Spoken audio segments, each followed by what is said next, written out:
중국의 전국시대에 중국의 남쪽에 초나라라고 하는 나라가 있었습니다.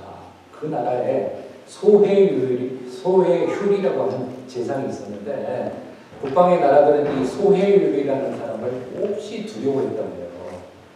그래서 초나라의 실권을 그가 실질적으로 장악하고 있었던 그때였습니다.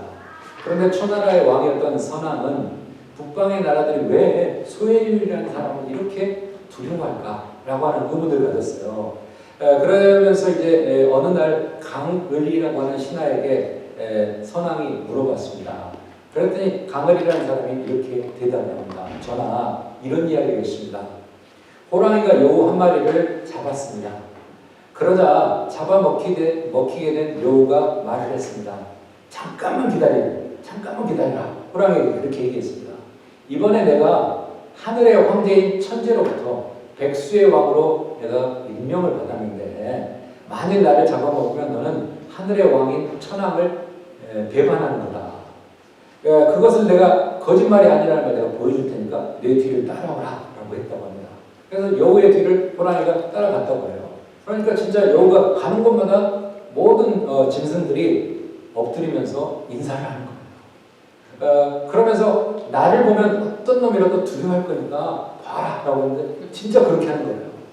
여우의 말을 듣고 호랑이 정말 따라갔더니 정말 그렇게 진행되는 것을 보고 호랑이도 인정을 하게 됐다는 거예요. 그러나 사실은 그 짐승들이 인사를 하고 절을 했던 이유는 여우가 두려운 게 아니라 여우 뒤에 있는 호랑이가 두려웠기 때문에 그렇게 됐다는 거예요. 북방의 나라들이 소해율이라고 하는 사람을 두려워하는 이유는 이와 같습니다라고 강을이라고 하는 신하가 그렇게 얘기했다는 거예요. 소해율의 배후에는 초나라의 군사력이 너무 두려웠기 때문에 그를 두려워한 거지 그 사람 자체를 두려워한 게 아닙니다 라고 이렇게 얘기를 했다는 겁니다. 두려움이라는 것은 사람이 지닌 기본적인 감정 가운데 하나입니다. 그래서 우리는 두려움이라는 걸 가지고 살아요. 때로는 별게 아닌 것 같은데 다른 사람은 별로 느끼지 않는데 우리 마음 가운데 두려움이 있는 거예요. 그래서 인간은 감정의 동물이기 때문에 두려움도 느낀다고 합니다. 감정적인 동물의 기본이 바로 두려움을 갖고 있다는 거죠. 이 두려움이라는 것은 예지 능력에서 나오는 것인데 적어도 사람은 그 앞에 될 일이 무엇인지를 조금은 생각할 수 있기 때문에 두려움이 생긴다고 합니다. 내일 무슨 일이 생길까라는 그 두려움 때문에 우리가 예지 능력 때문에 두려움을 갖는다는 거죠. 앞의 일을 생각할 수 없는 사람은 두려움이 없다고 해요. 그래서 우리가 가장 두려운 사람이 그렇다고 그러잖아요. 오늘만 사는 사람. 내일이 없는 사람, 그 사람 가장 두렵다고 하잖아요. 왜? 그 사람 두려울 게 없는 거야. 나는 이 순간만 살기 때문에. 바로 우리는 앞으로 생길 일이 생각나기 때문에 두려운 거예요. 바로 앞에 무슨 일이 일어날 줄 모르기 때문에 그것을 걱정할 능력이 없기 때문에 두려움이 없는 거라는 거예요. 그 사람들.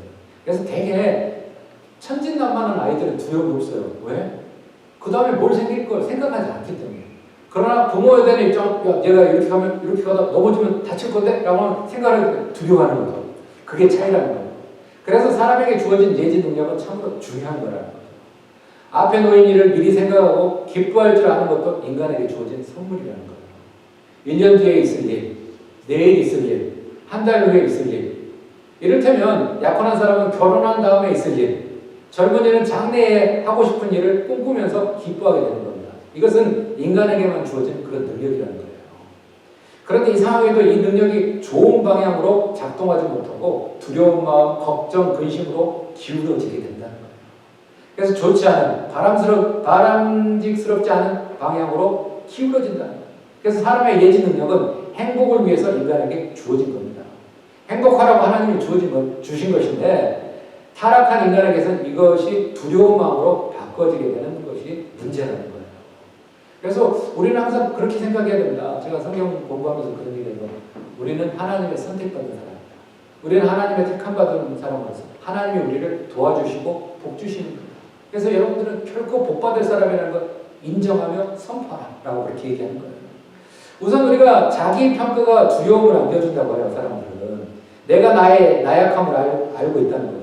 앞에 놓인 것은 큰 사건인데 나는 조그마한 인간이라는 생각을 하면 그때부터 두렵다는 거죠. 내 능력으로 할 수 없다는 생각을 하면 그때부터 두렵다는 거죠. 감당할 수 없다라고 생각했을 때 우리는 두렵다는 거죠.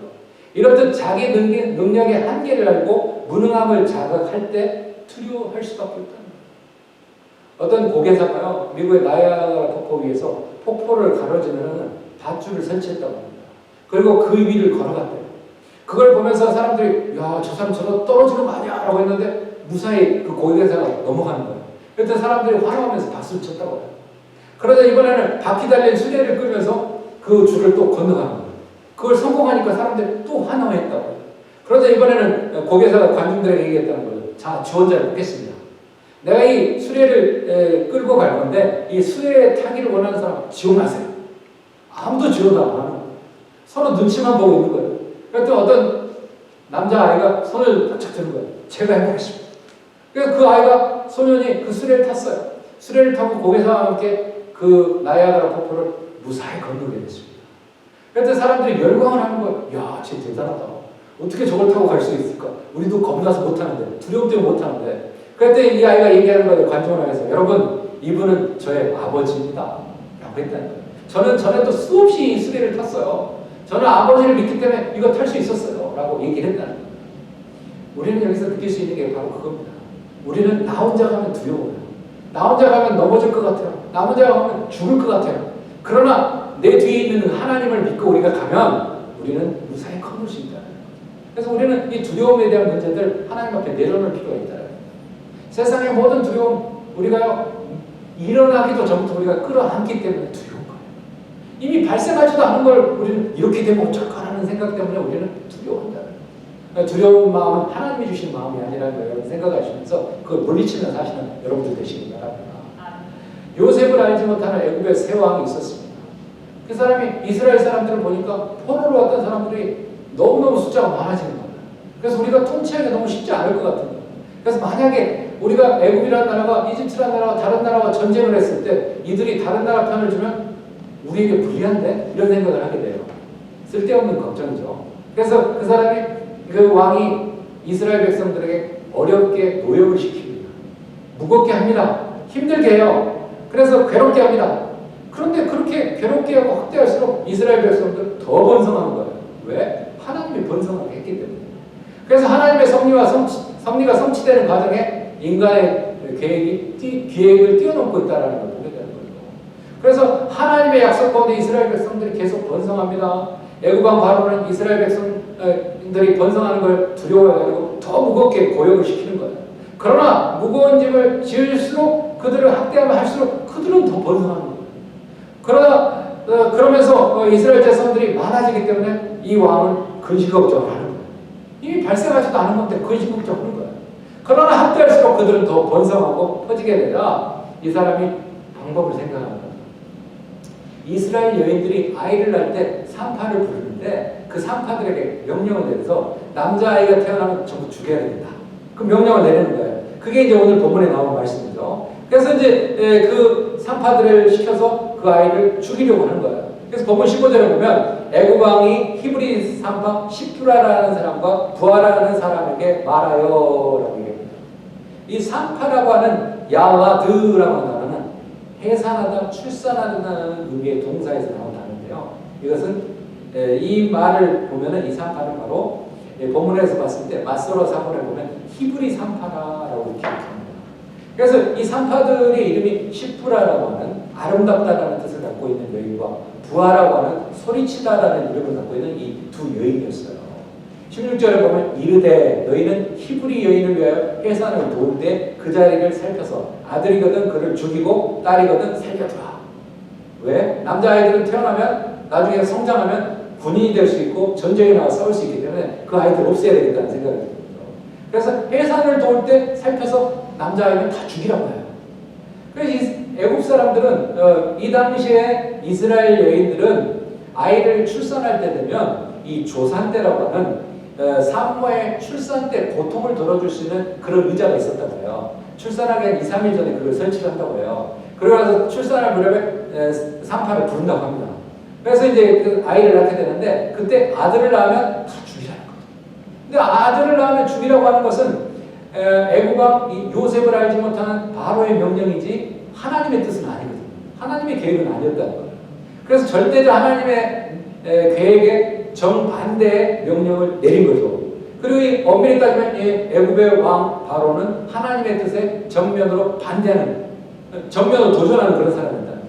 그러니까 인간의 생명은 오직 하나님만이 관할할 수 있는 건데, 그렇게 고귀한 건데, 존엄한 건데, 한 나라의 왕인 이집트의 바로가 그렇게 하려고 했다는 거예요. 그러자 하나님께서는 나중에 이제 하나님의 징계가 나와서 나중에 이제 한참의 시간이 흐른 후에 애굽 나라의 모든 장자를 죽이는 하나님의 징벌을 내리는 걸 우리는 또 생각하게 되는 거죠. 80년 후에 이스라엘의 출애굽 당시에 애굽의 장자들 다 몰살시키잖아요. 그래서 생명의 존엄성을 파괴한 애굽 사람들에게 하나님의 준엄한 심판이 80년 후에 있더라는 거예요. 그래서 우리는 내가 너무 억울한데 이거 좀 원수 갚아야 되겠는데 어떻게 할까? 내가 칼을 갈아야 돼요? 내가 총을 구해야 돼요? 내가 포탄을 만들어야 됩니까? 아니잖아요. 하나님은 하나님의 방법으로 이렇게 다 해주신다는 걸 보게 됩니다. 지배국의 왕이 피지배국의 민족의 히브리 산파, 말하자면 산모가 출산하는데 도움을 주는 사람에게 명령을 내렸다는 거예요. 지배당하는 입장에서는 그 왕이 명령을 내리는 게 바로 법이잖아요. 절대적으로 복종을 해야 되는데, 그런데 시프라라는 여인과 부하라고 하는 여인은 달랐어요. 그들은 왕의 명령을 두려워한 게 아니라 하나님의 명령을 두려워하고 하나님을 두려워했다는 거예요. 그렇다면 히브리 산파 시프라와 부하 이 두 사람의 특징이 뭘까? 크게 우리는 두 가지로 볼 수 있습니다. 첫째, 그들은 하나님을 두려워했다. 17절 볼까요? 그러나 산파들이 하나님을 두려워하여 애굽 왕의 명령을 어기고 남자 아기들을 살인지라. 눈앞에 보이는 권력에게 저항을 한 거잖아요. 눈에 보이지 않는 그 하나님을 두려워했다는 거예요. 우리는 염려와 두려움으로 가득 찬 문화에 살고 있습니다. 경제가 조금 위기, 테러의 가능성, 난폭한 범죄, 심각한 실업 문제, 또 이제 관세 때문에 우리 물가가 많이 오르지 않을까? 이런 거, 생활비 증대에 대한 문제, 그리고 우리는 다 그런 것들 때문에 우리는 두려움에 빠집니다. 항상 우리는 그것들을 미리 끌어안고 두려워합니다. 마치 우리는 파도가 몰아치는 큰 바다, 깊은 바다의 한복판에서 뗏목에 노를 저으며 해변으로 돌아가려고 애쓰는 듯한 그런 모습이 우리 인간의 모습이 아닌가라는 생각해요. 예수님은 우리에게 얘기하죠. 두려워하지 마라. 예수님은 계속적으로 성경에 얘기합니다. 두려워하지 마라 라고 얘기합니다. 제자들에게도 얘기하죠. 세상에서 너희가 환난을 당하나 담대하라. 내가 세상을 이겨노라 라고 얘기합니다. 담대하라고 얘기했지 예수님 너희들 세상에 나가서 두려워하면서 살아야 돼. 그렇게 말씀하지 않으셨다는 거예요. 우리는 세상 속에서 날마다 두려움과 싸웁니다. 순간마다 두려움이 한 치 앞을 보지 못하게 만드는 안개처럼 찾아옵니다. 왜? 발생하지 않은 문제를 우리는 미리미리 끌어다 놓잖아요. 미리 준비하는 습성이 있어서 그런지 미리미리 가져다 놔요. 그래서 이거 생기면 어떨까? 저거 생기면 어떨까? 그런다는 거예요. 이 두려움을 이겨내려면 우리 마음 가운데 계시는 하나님을 날마다 점검해야 됩니다. 아버지와 아들의 끊임없는 사랑을 신뢰해야 됩니다. 하나님으로부터 오는 평안을 누려야 됩니다. 하나님은 우리에게 샬롬을 선포하셨고 우리에게 평안이라는 걸 얘기하셨어요. 의식을 버리고 믿음으로 결단하는 순간 두려움도 멀리 떠나가는 거예요. 하나님이 내 아버지시. 하나님이 나의 모든 걸 책임지시지. 하나님이 나를 책임지신다고 했는데 내가 왜 걱정하냐? 나를 통하여 새 일을 행하실 하나님을 끝까지 우리가 붙잡고 사는 거예요. 이게 우리가 평안한 삶을 살 수 있다. 그래서 이 시프라 부하라고 하는 이 두 여인은 애굽 왕 바로의 명령을 두려워하게 아니라 하나님을 두려워했다. 이 본문에 두려워하여라고 하는 말은 도덕적으로나 종교적으로 하나님에 대한 경외심을 얘기합니다. 우리가 경외한다라는 것은 약간 두렵고 떨리는 마음으로 그분을 섬긴다는 거죠. 그래서 성경은 하나님을 두려워하는 것이 지식과 지혜의 근본이다라고 잠언에서 계속 얘기합니다. 그래서 참된 신앙의 자세가 바로 우리가 하나님을 믿고 하나님을 두려워하는 것. 그게 우리에게 필요하다. 우선 두려움은 하나님에 대한 경외심에서 나타납니다. 하나님에 대한 두려움은 모든 예배의 기초가 되고 지혜의 근본이 된다. 또한 이 두려움은 사랑이 풍성하고 심판주가 되시면서 영원히 신뢰할 만한 하나님의 강대하심과 임재하심을 깨닫는 데서 오는 이 놀라움이라는 거죠. 그래서 모든 시편 가운데 가장 감명 깊은 시편 가운데 하나가 바로 시편 8편인데요. 이 시편 8편은 사랑이 넘치시나 두려운 위협을 지니는 놀라운 하나님을 찬양하고 있어요. 그러한 경외심도 두려움이라고 말할 수 있다. 그 두려움은 세상을 생명을 주는 그런 두려움이고, 그로 인해서 우리는 하나님께 대해서 관심을 돌이키게 되고 죄에서 떠나게 된다는 거죠. 그래서 우리가 바르게 살지 않으면 하나님 앞에 우리가 심판대 앞에 설 것이고, 우리는 심판받을 거라는 생각을 말씀대로 살아야지.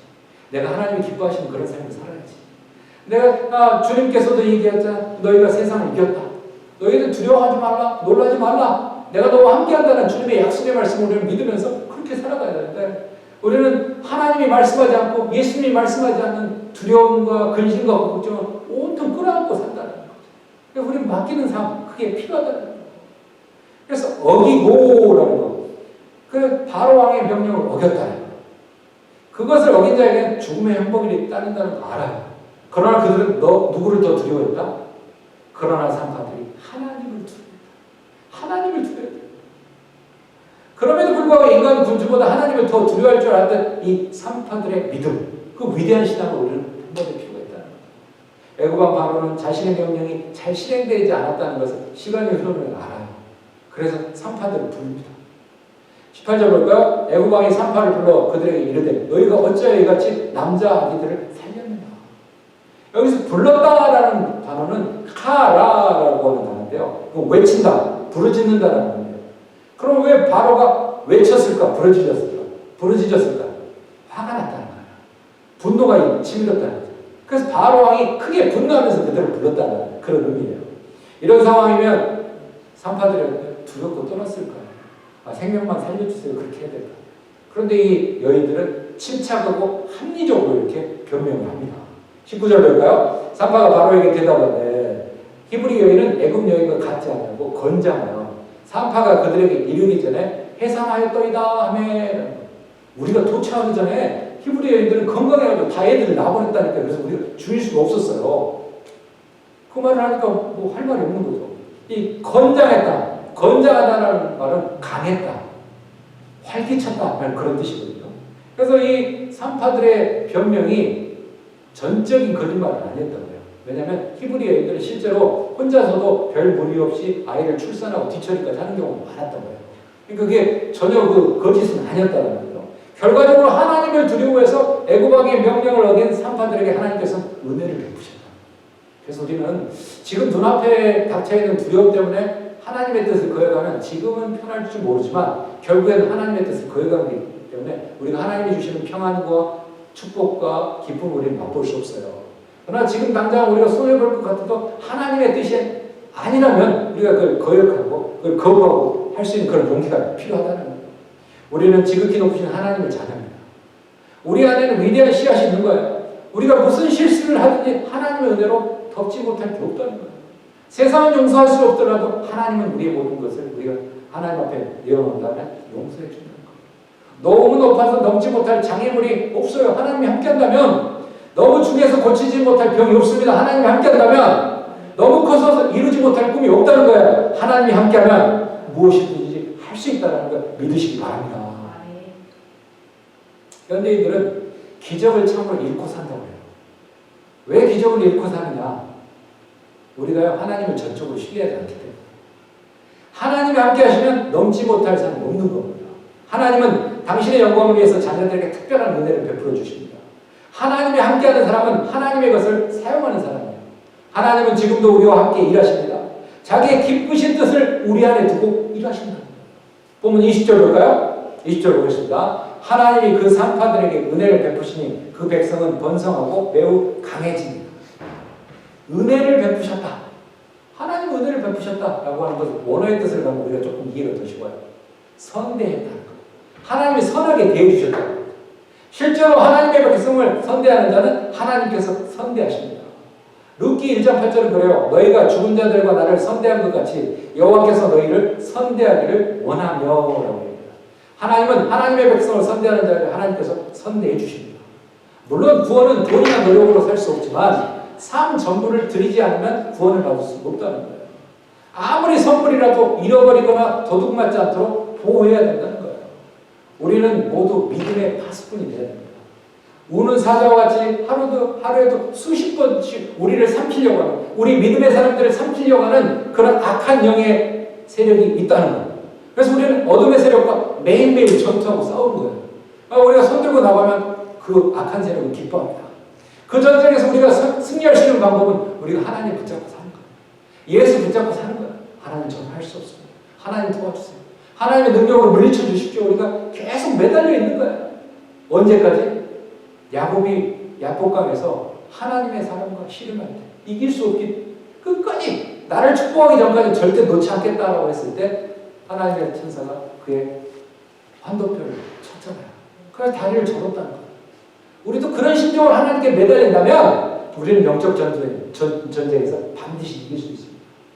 미지근한 가슴을 가진 그리스도인이 아닌 하나님의 의를 위해서 힘써 일하고 싸우는 하나님의 뜨거운 심장을 가진 믿음의 파수꾼이 되어야 될 줄로 믿습니다. 하나 둘씩 믿음의 신념이 바래지고 스스로 내어주기 시작할 때 그때는 경계해야 됩니다. 왜? 내가 하나하나 포기하고 타협할 때부터 내 믿음이 죽어가는 거고 내가 악한 세력에 넘어가고 있다는 걸 우리는 잊지 말아야 됩니다. 그래서 우리는 처음이 쉽지 않다라고 하잖아요. 그래서 우리가 타협하지 않는 거. 이건 하나님의 뜻이 아니다라고 하면 우리는 결단하고 단절할 필요가 있다는 거. 이 히브리 산파였던 시브라 보아라 이 사람들은 그렇게 함으로써 하나님은 어떻게 했느냐? 집안을 흥왕하게 하신지라. 집안을 흥왕하게 하셨다. 번성하게 하셨다. 그래서 하나님이 그들을 일으켜 주셨다는 거예요. 그들의 가정을 세워주셨다는 거예요. 하나님께서 그 산파들이 하나님 앞에 철저하게 삶으로 그 가정을 축복하시고 번영하게 하셨다. 그래서 제가 지난번에도 말씀드렸잖아요. 한 사람이 중요하다. 믿음 생활 잘하는 한 사람이 그 가정에 있음으로써 그 가정은 축복받는 거예요. 믿음 생활 잘하는 한 사람이 그 교회에 있으므로 그 교회는 부흥될 수 있다. 믿음 생활을 잘하는 그 사람이 있으므로 그 그룹이 활성화될 수 있다. 두 산파가 애국왕 바로의 명령을 가지고 남자아이를 살리게 된 배경이 무엇입니까? 여기서 우리는 풀리게 되는 거잖아요. 그들이 하나님의 뜻을 그대로 하나님을 경외했고 하나님의 뜻을 그대로 실행했다는 거. 하나님을 경외함으로 그들의 집안이 흥황하게 되었다. 번성하게 되었다. 우리는 여기서 중요한 사실을 한 가지 발견합니다. 그것은 한 사람의 신앙생활이 얼마나 놀라운 결과를 가져오는 거예요. 다 그렇게 사는데 나라고 그렇게 살 필요 없는 거 아니잖아. 다른 교회 집사님도 그러고 장로님도 그러고 권사님도 다 그러던데 나도 그러면 되지 뭐. 다른 사람은 그럴지라도 나만은 지키며 살아가는 거. 그게 우리에게 필요하다. 한 사람이 신앙생활 잘함으로 그 자신뿐만 아니라 집안이 흥황하게 되는 거예요. 로마서 5장 19절은 그렇게 얘기합니다. 한 사람이 순종하지 아니함으로 많은 사람이 죄인이 된 것 같이 한 사람이 순종하심으로 많은 사람이 의인이 되리라 라고 얘기합니다. 애국왕 바로는 그 사람의 계획이 실패한 걸 알고 이제 다른 방법을 쓰는 거예요. 산파의 손이 거치기 전에 아들이 태어나거든 직접 부모가 아이를 나일강에 남자아이를 나일강에 던지라라고 명령을 드립니다. 22절 볼까요? 그러므로 바로가 그의 모든 백성에게 명령하여 이르되 아들이 태어나거든 너희는 그를 나일강에 던지고 딸이거든 살려두라 하더라. 여기서 그 강이라고 하는 게 바로 이제 그 강이라는 게 나일강을 얘기하는 건데요. 나일강은 목욕하기에 좋은 안전지대도 있었지만 상당히 많은 지역은 악어가 번성하고 있었기 때문에요. 잘못하면 악어에게 잡혀 먹힌다고 해요. 그래서 아이들을 강에 던졌을 때 익사하기 전에 악어의 밥이 될 수도 있는 그런 상황이 있다는 겁니다. 이처럼 바로는 하나님을 두려워하지 않는 바로는 인간의 고귀한 생명을 멸시했던 그런 사람이었다는 걸 보게 됩니다. 그러면서 왜 또 딸이거든 살려두라 라고 했을까? 이 배경적인 걸 보면 그렇습니다. 남자아이는 성장하면 군인이 되고 나가서 대적할 수 있는 존재가 되지만 여자아이는 고대사에서는 그렇게 생각했다는 거죠. 성장하면 노동력이 되고 출산력을 겸비한 값진 재산으로 취급됐다는 거예요. 그래서 여자들은 전쟁에 가서도 남자들은 다 죽였는데 여자들을 이렇게 끌고 왔던 이유가 노동력과 출산력이 있기 때문에 재산으로 취급을 했다는 거예요. 고대사에. 그렇기 때문에 살려뒀다는 거예요. 왜? 그들을 사용하면 그 여러 가지 굳은 일을 시킬 수 있잖아요. 그래서 그렇게 살려뒀다는 거예요. 그래서 이런 그 반란의 위험성이 없고 결혼을 통해서 그들은 우리가 흡수할 수 있다고 생각하기 때문에 그렇게 살려뒀다는 거예요. 캐나다에 세인트 로렌스라는 강이 있다고 해요. 이것은 미국과 캐나다를 가로질러서 이 대서양으로 흘러가는 길이가 한 3,058km 정도 되는 그런 인데, 대서양으로 흘러가는 하천 중에 가장 큰 하천 중에 하나라고 해요. 그런데 그곳에 어떤 사람이 겨울에 그 강을 건너기 위해서 얼어붙은 강에서 서서 걷다가 야 이게 가다가 얼음이 깨지면 내가 빠져 죽을 수 있다는 생각에 기어서 갔대요. 기어서 한참 강 중앙까지 갔는데 무슨 소리가 들리더라는 거지. 뒤돌아보니까 어떤 사람이 마차를 타고 말 2마리를 끌고 따닥따닥 가더라는 거지. 그걸 보고는 자기도 걸어서 건너갔다는 거예요. 그러면서 느끼는 게 뭐냐면, 야, 믿음이 없는 사람은 불안하고 초조할 수 있겠구나. 그렇게 살았다.